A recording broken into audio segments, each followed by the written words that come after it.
nosso quadradinho de hoje você vai conhecer um morador de Brasília que, apesar da deficiência, faz trilhas inacreditáveis pelo mundo inteiro. Veja também a história do Gari, daqui do DF, que se tornou campeão brasileiro de karatê. E vamos mostrar o trabalho da Polícia Ambiental nas escolas por meio do programa educacional Lobo-Guará. Vem com a gente visitar também o Hospital da Criança e acompanhar todo o suporte oferecido por lá. Muito bem, cara! E por fim, que tal um passeio pela Escola de Música de Brasília? Vamos juntos?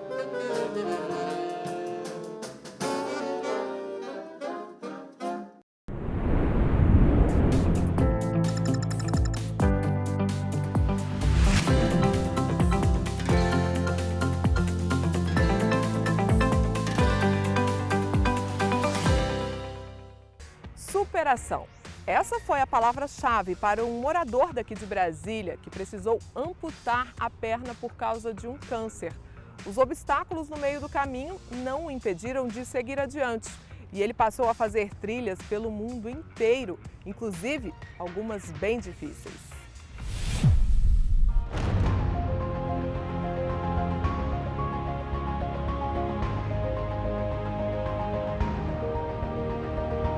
Fazer trilha é uma coisa que me completa, digamos assim, me dá muita satisfação. Quando eu estou fazendo uma trilha, acontece aquilo que na psicologia, ou às vezes acontece, se chama de estado de flow, que é você estar totalmente imerso naquele momento, no presente, que você não está pensando no que você fez ou no que você vai fazer.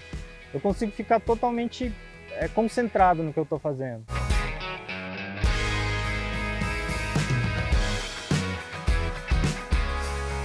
Depois todo o vento, o barulho dos pássaros, da cachoeira, isso eu acho que faz bem para a saúde de todo mundo, né?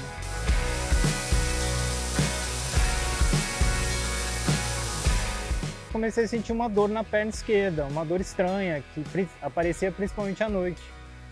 E aí eu fui no médico, passei por 1, 2, 3 médicos, fiz uma biópsia, não foi conclusiva. Naquela época, o melhor recurso de saúde era em Curitiba. Já cheguei lá, fui consultar com um oncologista, já fiquei internado e alguns dias depois eu fiz uma cirurgia para tentar retirar o tumor. Só que durante essa cirurgia ele já queria amputar minha perna. E como eu não tinha a menor ideia do que eu tinha, minha mãe, que estava comigo, não deixou ele amputar a perna, né, nesse dia. Só que a partir daí foram 45 dias de muita dor. E aí um dia eu tava começando a fazer radioterapia também em Curitiba e passei mal e voltei para o hospital. Aí foi que ele abriu o jogo comigo e falou: você tem que amputar a perna, porque se você não amputar a perna, decidir não amputar, ela pode até sarar, mas a perna não vai voltar a ser o que era. Foi meio que na esperança que uma prótese fosse suprir em parte essa necessidade, né, de não ter uma perna, pelo menos na aparência, que eu tomei a decisão de amputar. Eu fiz um esforço e usei a prótese durante 2 anos, mesmo doendo pra caramba. Era um alívio quando chegava em casa e tirava a prótese para dormir, por exemplo, né? E aí nesse tempo eu sabia que eu não podia ficar em casa, eu sabia que eu não podia, eu tinha medo do preconceito também, né? Mas eu pensei comigo mesmo, se eu ficar em casa, as coisas não vão acontecer. Trilha tem a mais difícil e tem a mais longa. A mais longa fica na Chapada, que foi a de 23,5 km. Ela não é tão difícil porque ela é bastante plana, né? A dificuldade está na distância que percorre, mas a trilha mais difícil que eu considero foi a da Pedra da Gávea. Que são 850 metros de desnível quase, e é muito íngreme.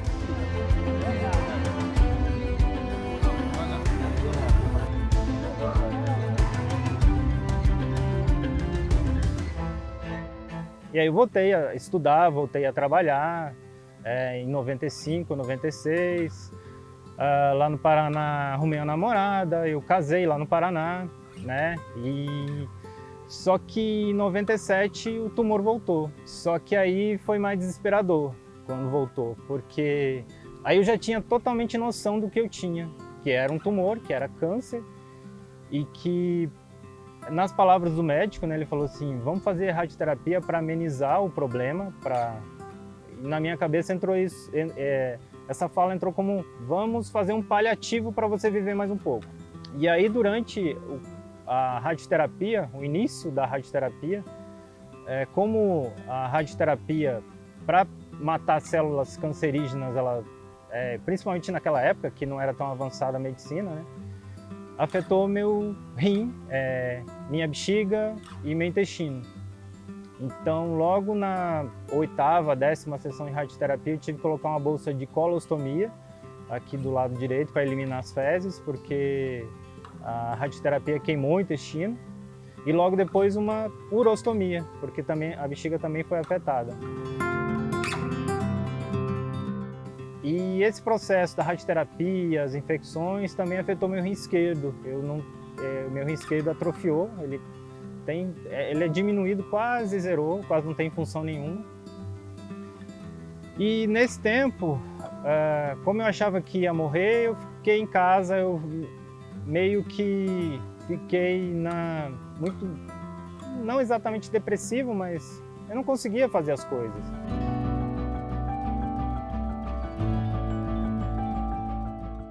E aí no início de 99, eu fui assistir a formatura da minha ex-cunhada. E nesse dia eu estava na arquibancada, né, assistindo com todo mundo, e eu comecei a achar aquilo muito, muito bonito. E comecei a me imaginar naquele lugar, assim. Me imaginar eu fazendo um curso universitário e me formando também, né? Então foi nesse dia que deu a chavinha da cabeça virou. E eu deixei de desacreditar em mim, né? Passei a acreditar que eu conseguiria. E aí eu comecei a estudar para geografia, para o vestibular de geografia lá na Universidade Estadual de Ponta Grossa. E foi no vestibular do meio de ano de 99, passei. Eu comecei a ocupar meu tempo, comecei a sonhar com as coisas de novo, né? E nesse tempo aí eu também me separei, superei, segui em frente. E aí terminei o curso de Geografia em 2003, no final de 2003. E a formatura foi no mesmo ginásio que eu tinha tido esse insight. Em 2005, eu sempre perguntava para o médico se tinha como tirar a colostomia. Ele falou para mim, eu acho que a gente pode tentar, não te garanto. E eu apostei que dava certo, né? E fiz a cirurgia e deu certo. E aí a colostomia foi revertida, né? Tive a reversão e isso melhorou minha qualidade de vida.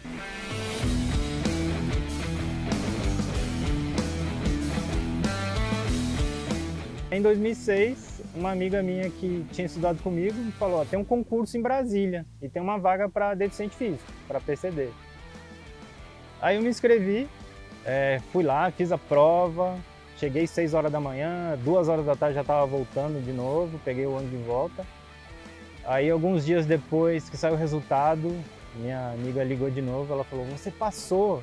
Aí eu vim, passei para o concurso do Departamento Nacional de Produção Mineral na época, que hoje é a Agência Nacional de Mineração.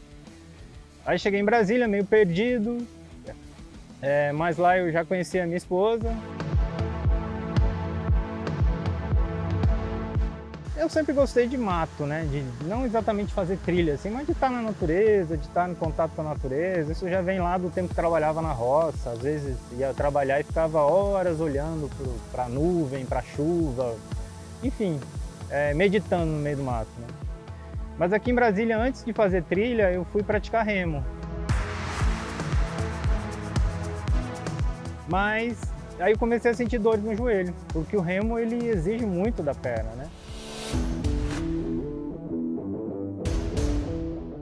Aí que começou mais a questão das trilhas, ir mais para Chapada, ir mais para Pirenópolis, e aí a paixão principalmente para Chapada, que é o... Não que Pirenópolis não seja bonito, mas a Chapada com essa amplidão de paisagem assim, é o que mais me atrai, né?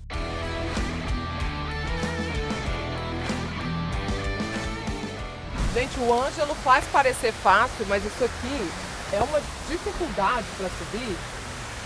Eu, com as minhas duas pernas, estou tendo dificuldade. E ele, olha, parece estar na maior facilidade. Ângelo, você precisa de ajuda em algum momento nessas trilhas? Eu só preciso de ajuda quando é muito íngreme, porque às vezes eu preciso largar as muletas e alguém pegar para mim para subir. Aí eu uso as mãos e aí a muleta ela não serve, né? Eu tenho que ter mais segurança, ou para descer ou para subir, tenho que me agarrar, quando vou descer, ficar sentado, agarrando em alguma coisa. E aí eu preciso de alguém que segura as muletas. É mais nesse momento que eu preciso de ajuda.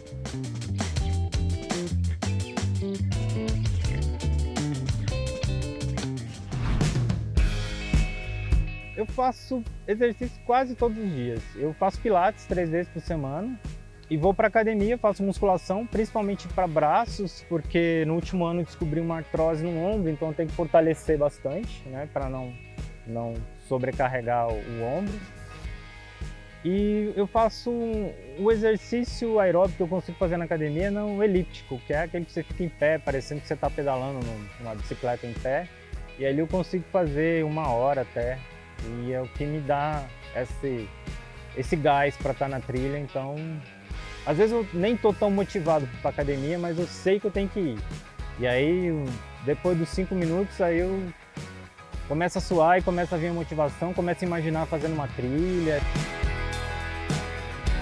E aí eu vou em frente. Eu procuro refletir muito sobre tudo que eu passei e hoje eu sinto que o que eu passei fez... eu não vejo como uma coisa ruim. Eu acho que tudo serviu como um ensinamento. Então eu aprendi muito com isso tudo. E quando eu volto para o passado, começo a retroceder nas coisas que me aconteceram, acho que o que fez a diferença para mim foi acreditar. Acreditar que se você tomar uma atitude, você consegue.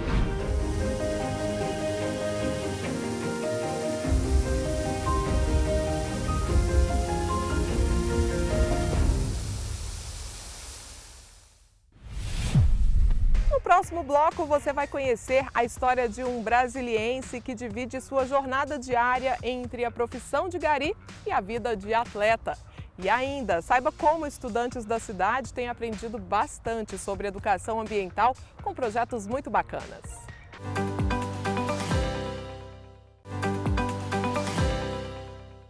Uma rotina dividida entre os 5 quilômetros, varrendo as vias públicas da cidade e as 3 horas diárias de treino. O resultado? Uma medalha de ouro no Campeonato Brasileiro de Karatê 2022. Conheça um pouco da história de Renato Santos, um talento do esporte que promete trazer ainda mais orgulho para a capital federal. Sou varredor há 1 ano e 4 meses. Sou atleta de karatê há 3 anos e 2 meses e sou campeão brasileiro pela Confederação Brasileira de Karatê.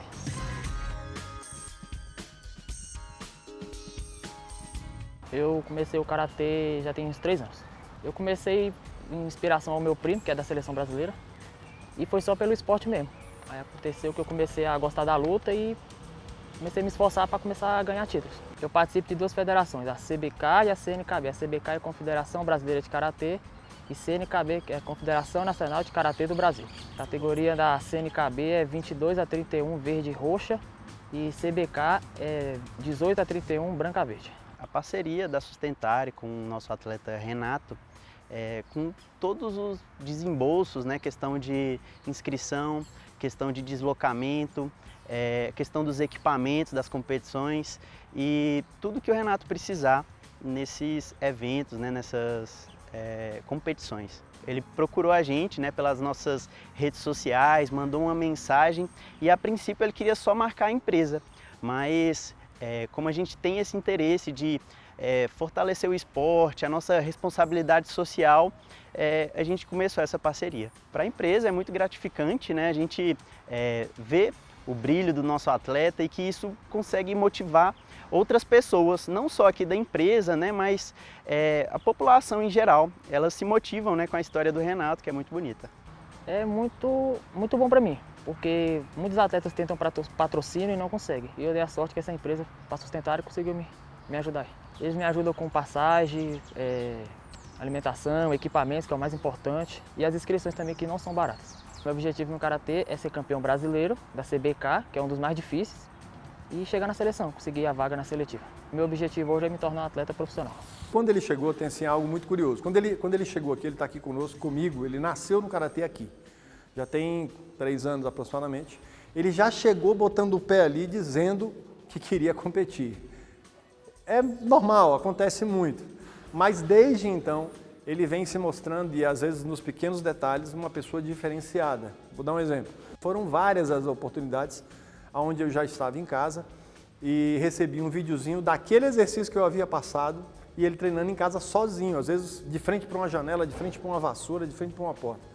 E hoje, praticamente 3 anos depois, a gente percebe que ele vem angariando muitas conquistas, não é fácil fazer o que ele faz, e ter a garra que ele tem e a disposição para seguir não só os meus treinamentos, mas como também o do projeto de imersão ao Comitê de Alto Rendimento. Embora ele tenha começado o Karatê já na idade adulta, nós já temos uma expectativa agora para 2023 no circuito CBK, e nós temos grande esperança e convicção de que muitas outras coisas virão e de ascensão nacional. Quando eu chego na academia aqui, aí acabou o Renato varredor, aí entra já o Renato atleta, que treina bastante para chegar nas competições e arrebentar.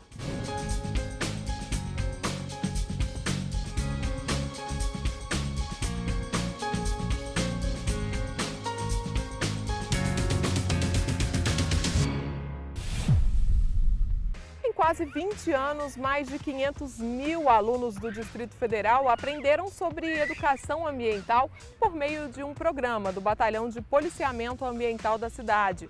Durante o ano letivo, policiais levam, por meio de aulas e do teatro, questões importantes sobre o assunto. Confira.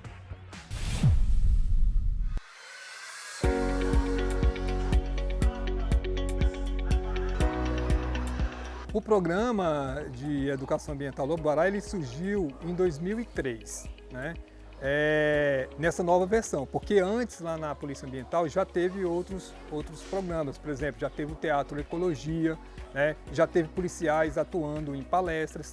Então eles perceberam que a parte de prevenção primária, de orientação para a população, quando o policial militar iria até a escola, que ele começava a falar, principalmente o público de crianças, eles ficavam meio entediados com aquela fala, né? Então eles buscaram meios de forma mais lúdica para atingir esse público. E aí se criou o Teatro Ecologia, depois veio a versão do Teatro Lobo Guará, e já em 2011 veio o curso de Guardiões Ambientais. E o Saber Cerrado surgiu da demanda de continuar com as palestras e com o estande de educação ambiental.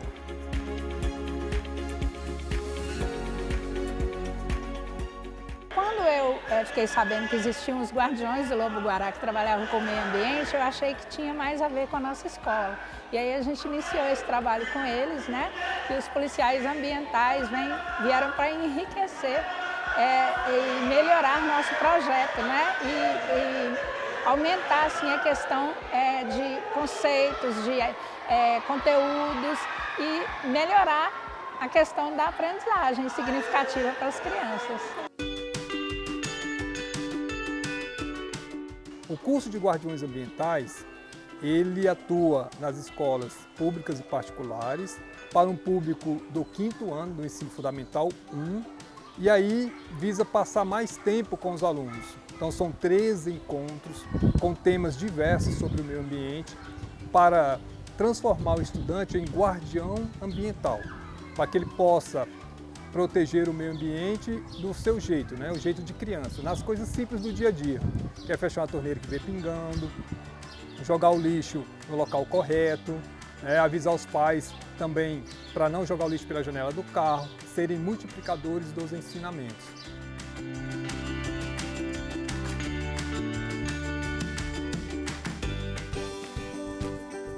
Eu reciclei dentro de casa, eu fiz um copo que põe lápis dentro, um porta-lápis.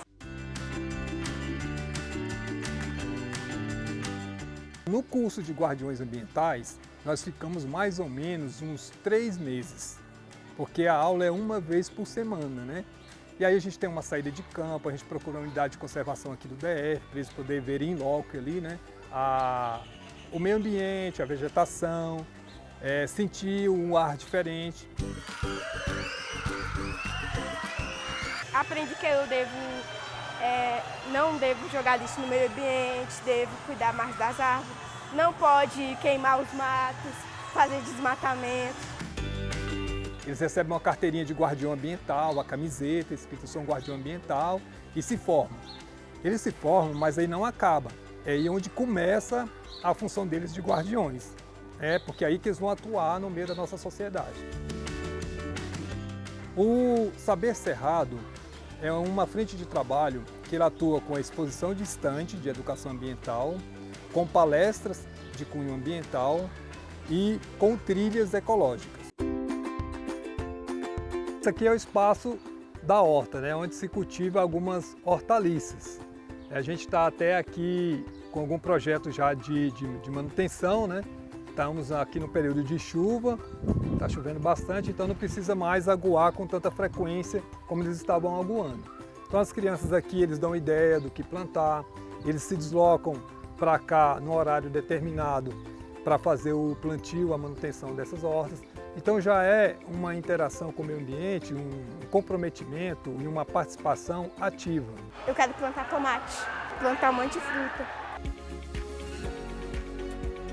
O Teatro Lobo-Guará, ele atua em escolas públicas e particulares do Distrito Federal para crianças de 6 a 12 anos, pontualmente. Ele vai até a escola e realiza uma apresentação teatral de tema ambiental. É um momento lúdico, é um momento de conscientização para que as crianças, para chamar a atenção das crianças para as questões de proteção do meio ambiente. Com o Teatro Lobo-Guará, é mais ou menos 1 hora, 1h15 na escola. Eles amam, né? Eles ficam assim, muito felizes, eles veem nos policiais uma figura muito importante, né?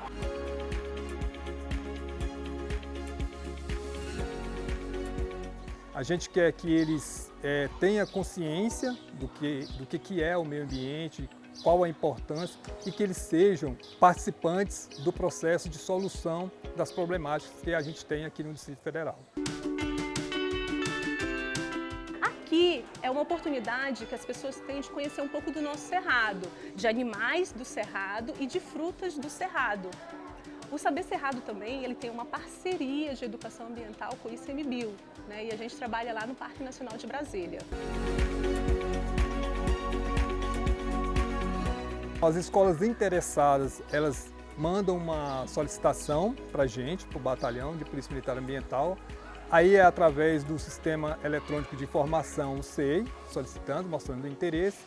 Nós deslocamos até a escola, marcamos uma reunião com a direção da escola e a gente analisa e vê se a escola tem ali algum projeto de educação ambiental, se ela está ali já com comprometimento em andamento, para a gente poder fazer a seleção. Depois dessa reunião, a gente marca o cronograma do curso. A gente mora no Cerrado. A gente só ama aquilo que a gente conhece. Como que eu posso falar para preservar o Cerrado, para as pessoas utilizarem os frutos do Cerrado se elas não conhecem? Então essa é a oportunidade de estarem conhecendo, de estarem em contato. Aqui, né, foram instalados um sistema de captação de água da chuva. Então a gente tem uma calha e ali tem um sistema de encanação que vai descendo aqui para uma caixa. Essa água é utilizada aqui na escola para lavar a calçada, para aguar algumas plantas, o jardim, o que colabora com a questão do uso da água, né? Então a trilha sensorial é onde os meninos vêm para poder ter um contato das outros sentidos, né? Que é o tato, o olfato. E aí eles chegam por essas cordas, guiados de olhos vendados, e aí eles vêm se guiando sozinhos, né? Por essas cordas. E aqui nós temos eles descalços passando por esses sistemas sensoriais. Então a gente tem ali umas madeiras, um concreto com as bolinhas de gude, umas madeiras, casca de madeira, brita, areia e a grama.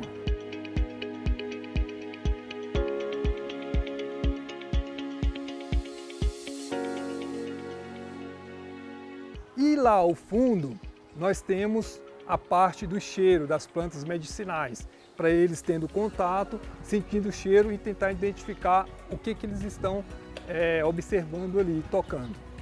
Isso contribui muito para as crianças desenvolverem os outros sentidos e compreenderem a importância da natureza, do meio ambiente e também aquelas pessoas que têm dificuldades com a questão da visão.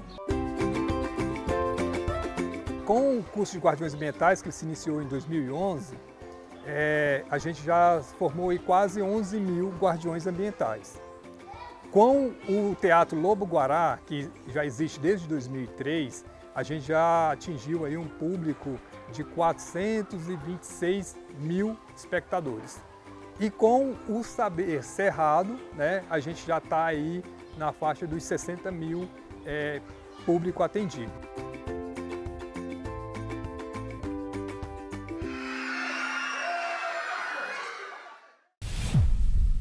A seguir, acompanhe a história do Hospital da Criança de Brasília e todo o suporte oferecido aos pacientes com câncer e outras doenças. E ainda, veja um outro local muito bacana daqui do nosso quadradinho, a Escola de Música de Brasília.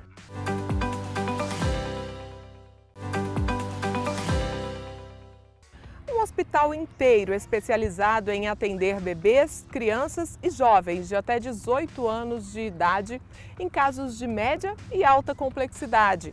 O Hospital da Criança de Brasília, em 11 anos de existência, já realizou mais de 6 milhões de atendimentos e cerca de 68 mil sessões de quimioterapia.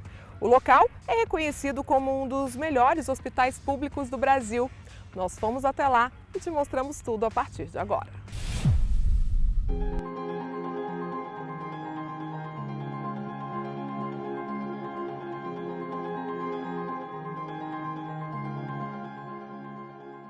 Na década de 80, o Hospital de Base, o grande hospital da cidade, que era o grande formador, né, de pediatras, ele perde essa característica de ser pronto-socorro aberto e se torna uma unidade terciária, ou seja, ele recebia de toda a rede os pacientes com doenças mais complexas. E nós iniciamos o serviço, né, de oncologia e hematologia pediátrica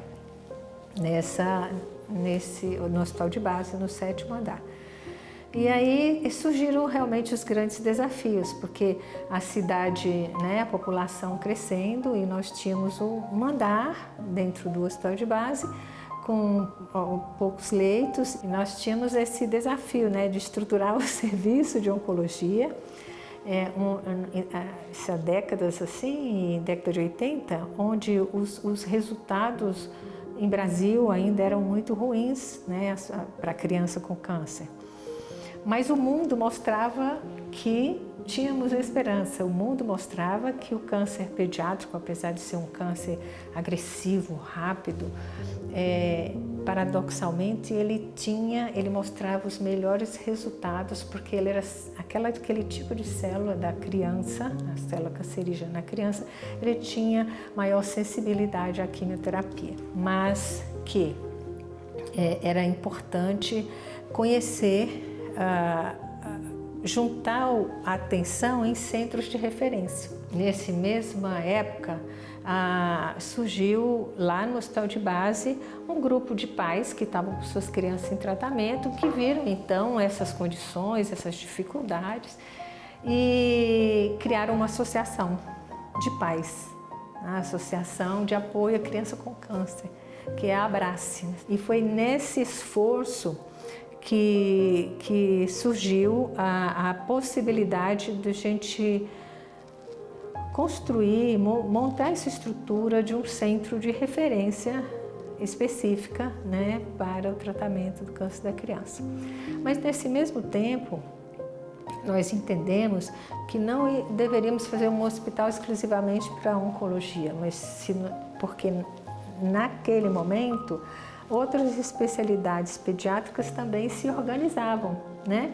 Então que deveríamos buscar uma estrutura de especialidades pediátricas junto. Com isso, a gente otimizaria recursos, porque se a gente consegue como a gente conseguiu posteriormente, né, recurso para uma tomografia computadorizada, 68 canais, que muito rapidamente tira as imagens própria criança, que todas as crianças das outras especialidades também usufruíssem daquele sucesso de conseguir um equipamento específico.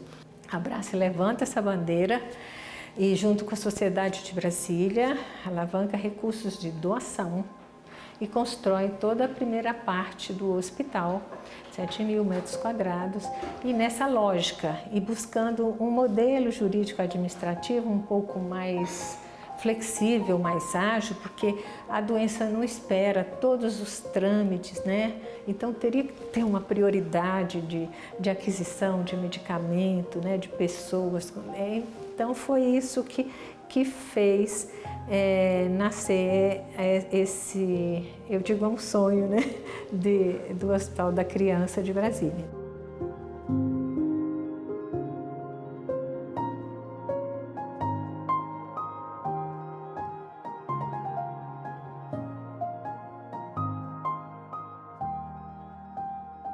Eu não tenho condição. Primeiramente, eu moro aqui, eu tenho 7 anos, eu sou do Maranhão.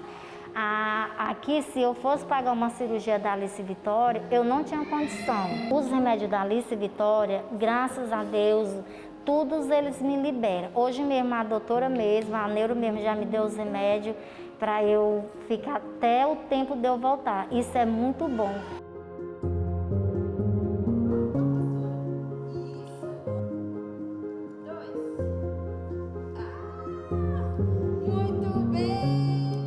Nessa primeira fase já conseguimos montar o tomógrafo, né? O laboratório de biologia molecular já foi sendo, o embrião dele já montado, então começou a seguir essa busca, né? De melhoria de diagnóstico, de agilidade de acesso. A gente conseguiu montar as equipes multidisciplinares, né? Então tem o psicólogo, tem assistente social, tem o fisioterapeuta, nutricionista, e todos foram ganhando expertise nesses tipos de doença. Então, o que a gente pensa, doença rara, ela não pode ficar perdida na rede. Quanto mais cedo a gente diagnostica e recebe, então a nossa preocupação com a criança, mesmo quando ela chegar aqui, né, se a gente recebe a informação, eu tenho uma criança com suspeita, a gente quer que ela chegue imediatamente, chegue em 24 horas. E a gente foi fazendo as normativas a nossa forma de ação nesta linha, né? O acesso em tempo oportuno, correto, o diagnóstico preciso e o tratamento adequado. Nós somos de Ilhéus, Bahia, né? E aí o diagnóstico de Mel é leucemia mieloide aguda. O material genético de Melissa, né, assim, né, já tinha sido encaminhado para cá, né? Porque ela tem síndrome de Down, né? E aqui tem um estudo do gene GATA1 e GATA2, né, que é específico em pacientes com Down. Aí agora, em maio, né, a plaqueta dela caiu de novo, e aí a hematologista, né, me disse que tinha esse estudo aqui, né, de pacientes com Down, né, e que se desse a mutação, né, provavelmente assim, ela iria desenvolver leucemia em algum momento da vida, né. Então a gente quis muito, né, esse estudo.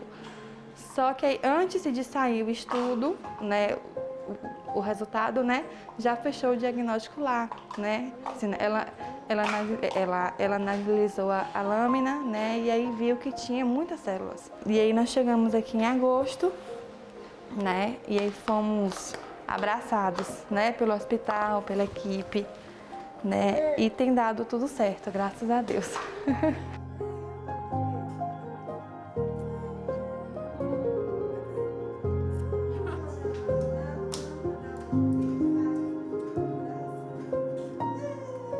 A gente não deixa a criança sair daqui, quando estiver pronto, tá, o exame você volta. Não, ela já sai agendada, a gente se preocupa em não perder segmento, né? A gente se preocupa se a criança falta consulta, a gente tem uma metodologia de identificar quem não veio para ligar, remarcar, sabe? É uma postura, né, de responsabilidade com o paciente, uma postura de fazer o melhor. E junto com tudo isso, a gente desenvolve o ensino e a pesquisa. E a pesquisa vem, a gente chama de pesquisa translacional, diretamente ligada à assistência. Então, a gente monta a diretoria de ensino e pesquisa, e a pesquisa provê, assim, possibilidades de você trazer para a criança do SUS melhoria na capacidade de diagnóstico, né? E também de tratamento agora com a pesquisa clínica.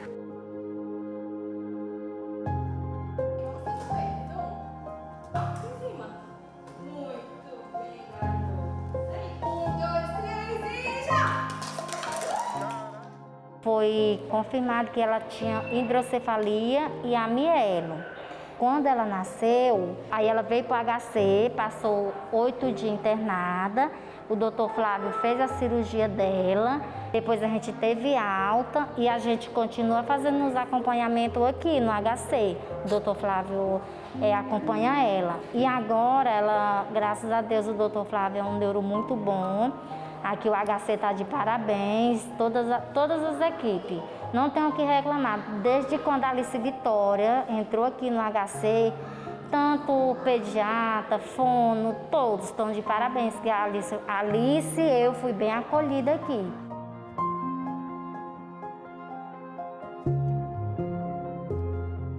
O complexo ficou completo em 2018, novembro de 2018, quando implanta-se o bloco 2, que é o bloco de internação. Hoje nós temos 38 leitos de UTI e são 200 leitos ao todo, né, para essa população pediátrica. Tem o acompanhamento, né, e da psicóloga, neoterapeuta ocupacional, né, um musicista também às vezes passa, a físio e a equipe mesmo, né, assim, né, tem outros profissionais também, né, quando a gente solicita, né, neuro, cardio, né, assim que a gente solicita e ela é atendida.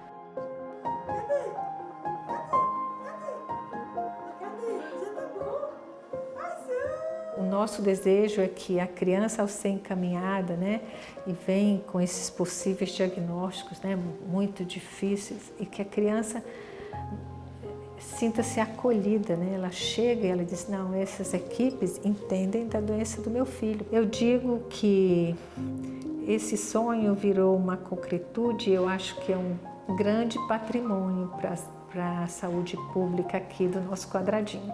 A Alice Vitória, ela veio na nossa família, não foi por acaso, ela é uma benção. Onde ela chega, ela simpatiza com todo mundo. Então, a minha 2 filhas é uma benção. E eu estou aqui, se Deus me deu ela desse jeito, eu vou cuidar dela. Se ela for andar, vou cuidar dela do mesmo jeito. Se ela não andar, vou cuidar dela do mesmo jeito. E sou muito feliz com minha filha.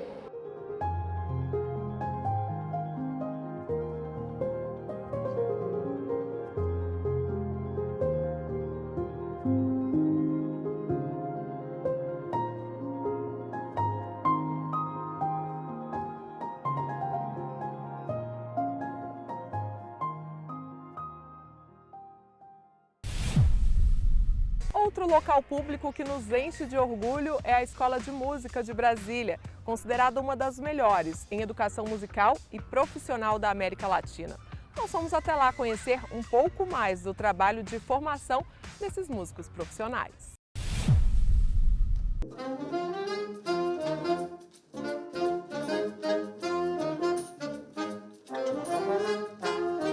A escola de música ela existe nesse prédio, nessa localização, desde 1974. Mas como instituição escola de música, desde 1966, se não me falha a memória.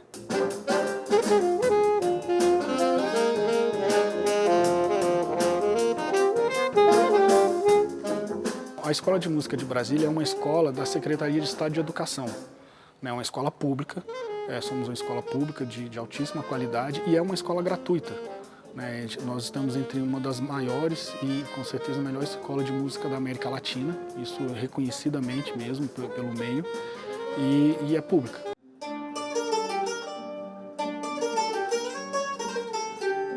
Toco violão mais ou menos desde 2015, mas eu sempre me interessei muito por música brasileira e coisas do gênero. E mais ou menos em 2018, no fim de 2018, um amigo meu, já de muito tempo, ele me comentou sobre a escola. Até então eu não conhecia, mas eu me interessei.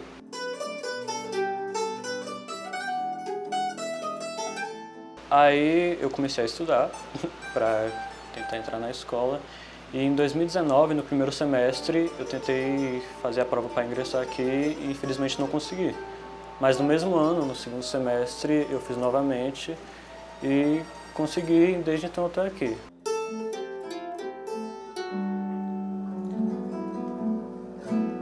Hoje, na Escola de Música, a gente atende aproximadamente entre 2.000 e 2.500 estudantes. Seguramente a gente já atendeu mais de 40 mil estudantes.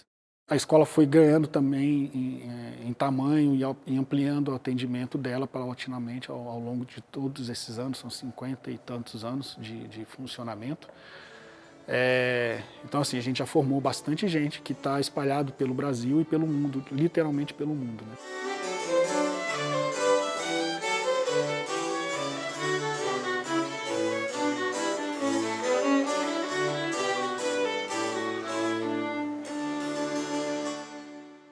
Eu estou aqui na Escola de Música desde 2001. Eu entrei aqui como um professor de flauta. Depois de um tempo eu virei coordenador da área toda, de flauta e depois de música erudita. Depois eu virei vice-diretor da escola, ali na altura de 2017. E hoje, desde 2020, eu sou diretor dessa escola de música. Mas eu fui aluno aqui na escola na década de 80, até meados de 90, um pouquinho antes talvez, de 90, eu fiz um curso superior, a graduação na UNB, depois uma especialização e um mestrado fora de Brasília e retornei lá em 2001 como professor daqui.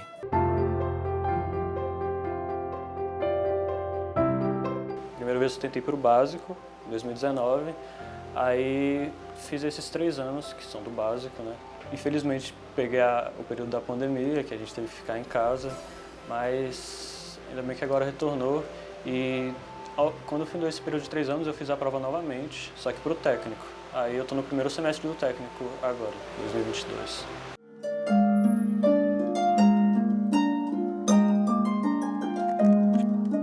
Para ingressar na escola de música, aqui é um centro de educação profissional, profissionalizante, e o ingresso aqui se dá mediante edital público, que é publicado no DODF, é como se fosse um concurso público normal, a gente faz uma seleção, porque a gente tem muita procura na escola e pouca vaga, apesar do tamanho da escola, da quantidade de professores, mas a gente tem muitos componentes curriculares, muitas disciplinas que a gente ministra aqui dentro, É um montante de aproximadamente 1.850 componentes curriculares. A gente ensina todos os instrumentos musicais do mundo ocidental e mais canto erudito, canto popular, algumas áreas da área de apoio técnico da profissão de músico, de instrumentista. E a escola a gente tem a trajetória mesmo do estudante aqui, começa com 8 anos de idade dentro do projeto Musicalização Infantil Juvenil, que são para crianças entre 8 e 14 anos de idade.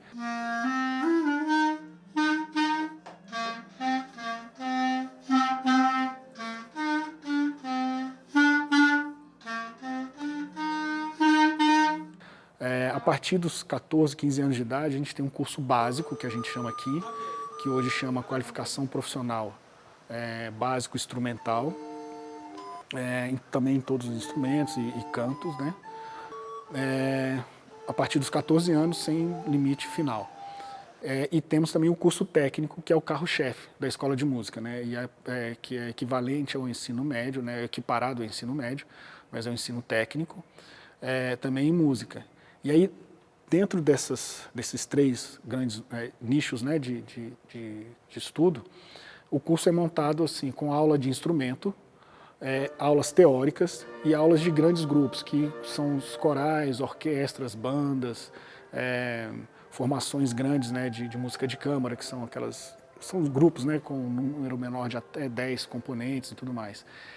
Durante uma média de 3 anos para completar cada ciclo desses de curso, né? E aí o aluno está pronto para ser inserido no mercado de trabalho.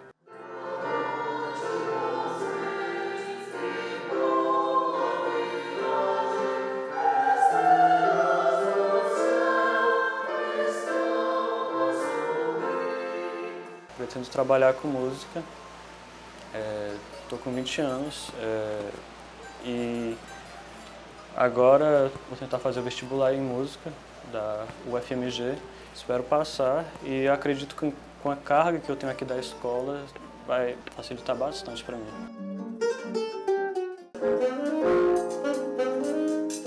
Praticamente todo o staff, por exemplo, da escola Rafael Rabelo, lá do Clube do Choro, né, todo mundo passou aqui pela escola de música em algum momento, vários deles se formaram aqui na escola de música. Nesse campo, né, choro, que é uma tradição aqui em Brasília, a gente tem os maiores destaques que são o Hamilton de Holanda, foi aluno nosso aqui, o irmão dele, Fernando César também, dentre vários outros, né?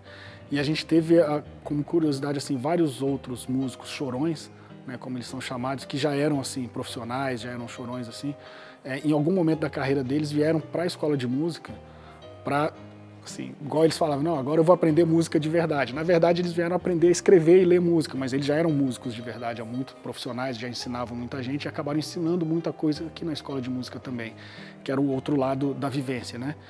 Aprimorando a gente aqui. Todo o Brasil vejam, e louvamos brilham, todo o Brasil fez maior a sua glória. E tem muito músico espalhado mesmo pelo Brasil, pelo mundo, tanto na área de música popular quanto na área de música erudita, né? Então, Marco Pereira passou pela escola de música e como aluno, como professor, Ricardo Vasconcelos passou por aqui, Renato Vasconcelos,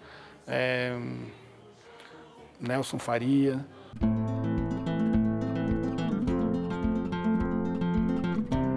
A escola de música tem aula todos os dias, de segunda a sexta, das 8 da manhã até as 23 horas. Né? Só existe uma parada ali no momento da hora do almoço, né? Entre meio-dia e 2, mas a escola funciona o dia inteiro. E todas as noites, e não raramente, inclusive sábado, domingo e feriado, a gente tem apresentações aqui na escola. Né, apresentações artísticas dos grupos produzidos aqui dentro da escola e de algumas pessoas que passaram pela escola, são ex-alunos da escola e às vezes estão passando pela cidade e querem fazer recitais ou concertos aqui também. E alguns convidados, né, mas a grande maioria são recitais da nossa produção aqui mesmo, assim, de professores e alunos e de alunos. Né.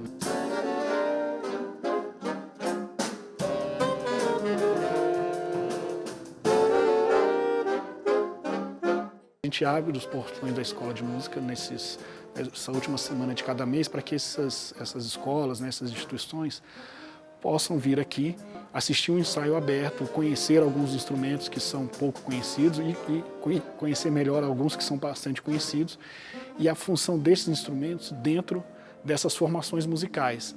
Né, e acabam sabendo também um pouquinho da estrutura da escola, como ela funciona, a estrutura física da escola, né, nosso espaço aqui que é bastante agradável. Conhecendo um pouquinho da música que está sendo tocada e das músicas dos compositores também, da história da música, através dessa apresentação musical. Eu tive uma melhora bastante expressiva em música, especial pelos professores e pelo repertório que a gente tem que lidar aqui na escola. Eu acho que isso são 2 fatores que influenciaram bastante na minha melhora.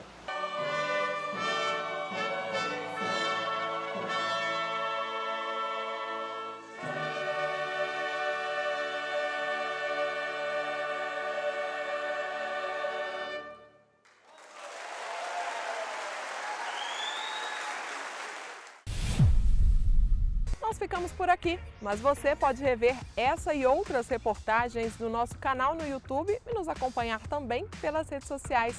E se você tem alguma sugestão de tema para o nosso programa, entre em contato com a gente. Até o nosso próximo encontro. Tchau!